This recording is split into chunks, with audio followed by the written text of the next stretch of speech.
So guys hello again to education. और हम पढ़ रहे थे पोर्ट्रेट ऑफ अ लेडी, जो हमने पेज नंबर 5 के फर्स्ट पैरा तक कंप्लीट कर लिया था। और आज हम करने वाले हैं पूरा लेसन कवर। और ये वीडियो थोड़ी कल से तो छोटी ही होगी। सो फ्रेंड्स, होप आप हमको कोऑपरेट करते रहिए। Subscribe to my YouTube channel and press the bell icon to get latest updates. So friends, let's start. So next paragraph जो हमारे पास है, उसमें ऑथर कहते हैं, when I went up to university I was given a room of my own. अब वो कह रहे हैं कि जब मैं यूनिवर्सिटी में गया तो मुझे मेरा खुद का रूम दिया गया। The common link of friendship was snapped. Snapped मतलब क्या होता है? ब्रोकन। हियर इधर हमारे पास स्नैप्ड का मतलब होता है broken. My grandmother accepted her seclusion with resignation. मतलब सेक्लूजन मतलब होता है लोनलीनेस, और रेजिग्नेशन सबमिशन समझ सकते हैं आप। तो जो उनकी ग्रैंड मदर थी, उन्होंने अपना अकेलापन को एक्सेप्ट कर लिया था। She rarely left her spinning wheel to talk to animal. वो सिर्फ मतलब सुबह से शाम तक स्पिनिंग व्हील पर बैठी रहती थी, कुछ ना कुछ कपड़े बुनती रहती थी, करती रहती थी। From sunrise to sunset she sat by her spinning wheel spinning and reciting prayers. मतलब वो स्पिनिंग व्हील के पास बैठे रहती थी, अपना काम करती रहती थी और अपनी वही प्रेयर बड़बड़ाती रहती थी। Only in the afternoon she relaxed for a while to feed the sparrows. While she sat in the veranda breaking the bread into little bits, hundreds of little birds collected around her, creating a veritable bedlam of chirpings. हम यहाँ पर क्या कह रहे हैं कि वो सिर्फ दिन में एक ही बार रिलैक्स होती थी, वो भी जब वो स्पैरोज को फीड करने आती थी। वो वरांदा में बैठती थी और जो ब्रेड है उसके छोटे छोटे क्रम्स बनाकर जो जितने भी स्पैरोज आती थी उनको फीड करती थी। और वेरिटेबल बेडलम ऑफ चिरपिंग, मतलब वेरिटेबल होता है रियल, और बेडलम मतलब होता है शोर शराबा। और चिरपिंग मतलब क्या होता है आपको पता ही होगा। चिरपिंग मतलब जो बर्ड्स जो रहती है, वो जो गाना गाती, जो शोर करती ना, चिड़िया चहचहाटी है ना, उसे कहते हैं chirpings. Some came and perched on her legs, others on her shoulder. अब जो यहाँ पर ऑथर कह रहे हैं कि कुछ जो स्पैरोज वो आकर के कोई उनके पैर पर बैठ जाती, कोई उनके शोल्डर में। पर्च्ड मतलब होता है सेट, सेट मतलब बैठना। Some even sat on her head, she smiled but never shooed them away. और वो कहते हैं कि कुछ जो स्पैरोज थे वो उनके सर पर आकर भी बैठ जाती थी, पर वो हमेशा हंसती रहती थी और उन्होंने शू नहीं करा, कभी उनको भगाया नहीं। It use to be the happiest half an hour of her day.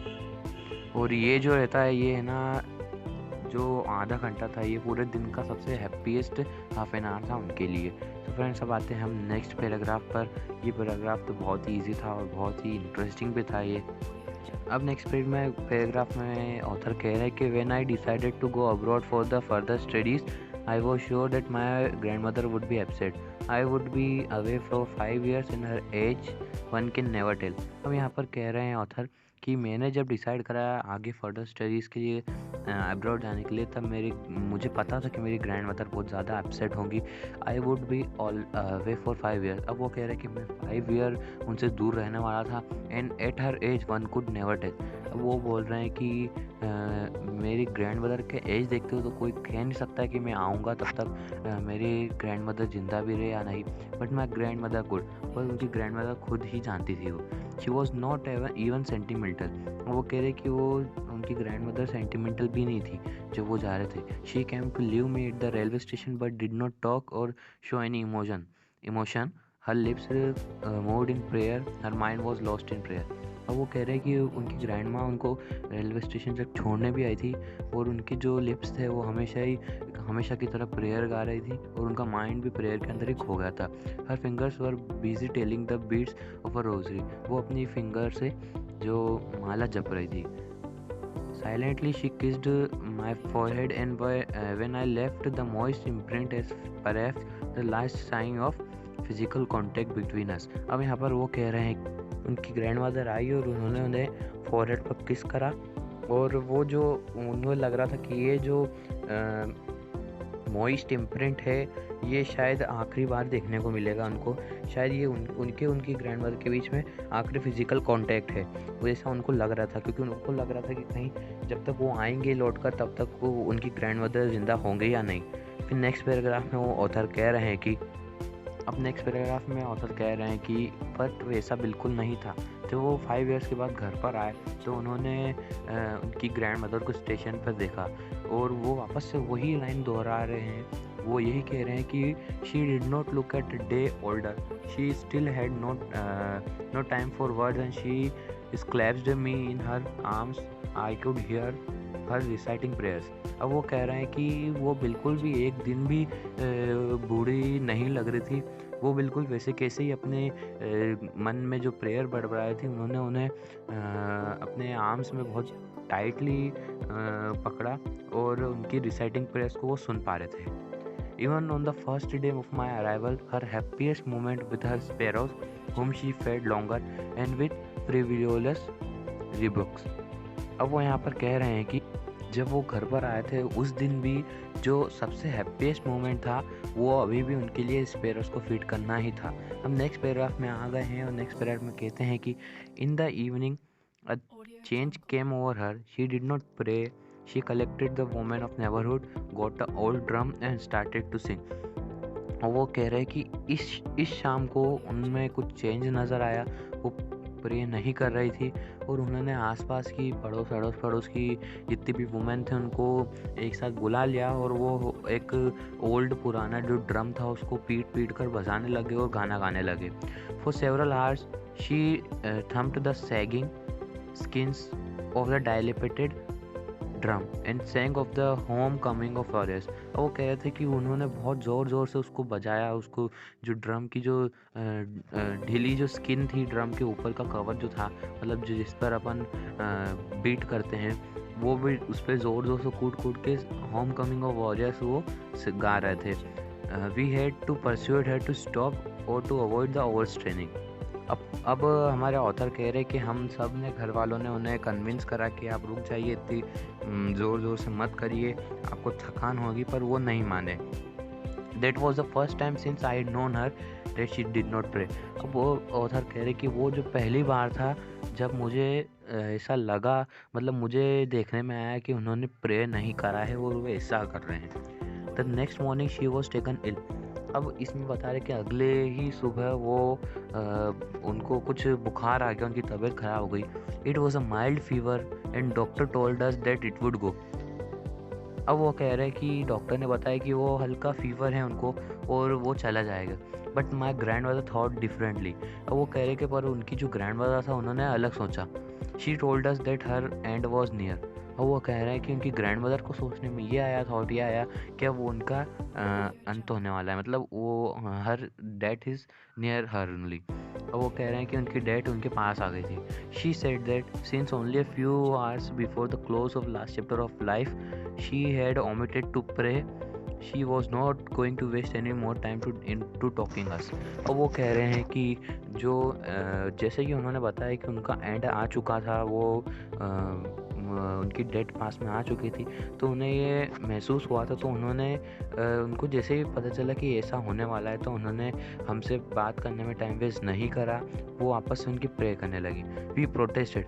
अब पोएट ऑथर कह रहे कि हमने उसे प्रोटेस्ट करा, हमने उसे उसका विरोध करा, हमने बोला कि हमसे बात कीजिए, आपका आखिरी समय चल रहा है तो, पर उन्होंने नहीं माना। But she ignore our protest. वो वही बता रहे हैं वो भी कि उन्होंने बिल्कुल इग्नोर मारा। She lay peacefully in the bed praying and telling her beat. तो वो आराम से अपने जो बीट्स थी जो उसके जप रही थी, माला जप रही थी और प्रेयर गा रही थी। Even before we could suspect her lips stop moving, the rosary fell from her lifeless finger.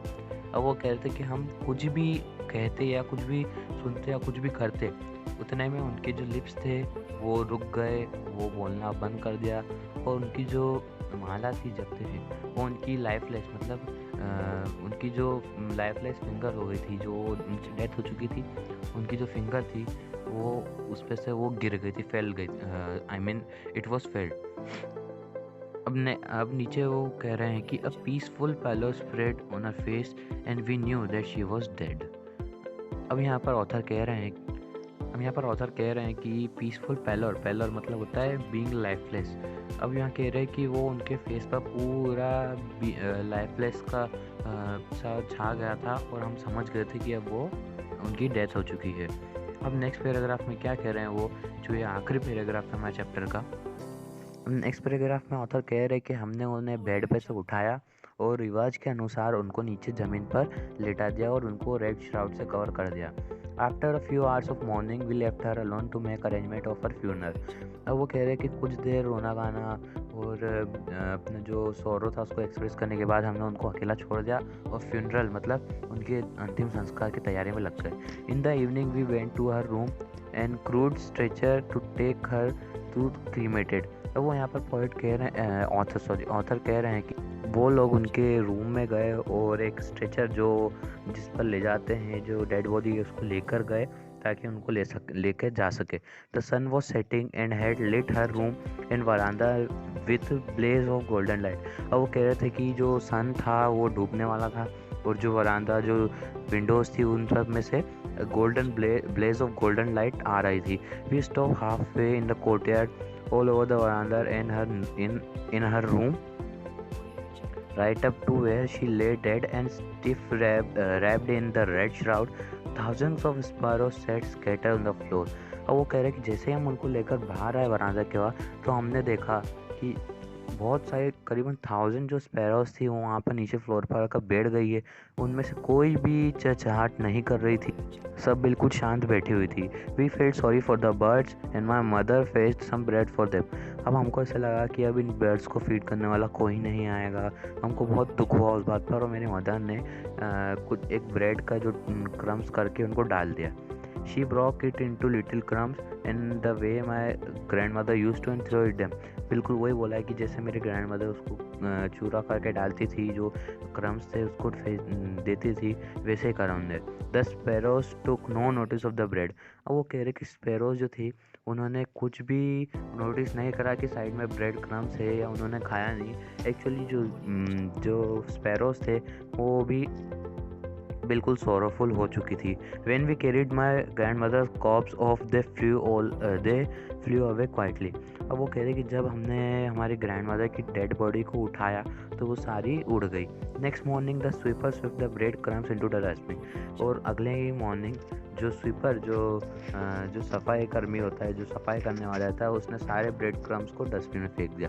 So friends, ये थी हमारी the portrait of a lady, जो बहुत ही interesting story given by Khushwant Singh, और ये बहुत ही अच्छा मैसेज भी देती है हमें। सो फ्रेंड्स, अगर आपको ये चैप्टर और इसकी समरी अच्छी लगी हो तो लाइक शेयर एंड सब्सक्राइब बिल्कुल करें, और वैसे भी बोलने की ज़रूरत नहीं है, अगर आपको अच्छा लगा तो आप ज़रूर करेंगे। तो फ्रेंड्स, आज के लिए बस इतना ही, मिलते हैं अगली वीडियो में। Thank you so much and have a nice day.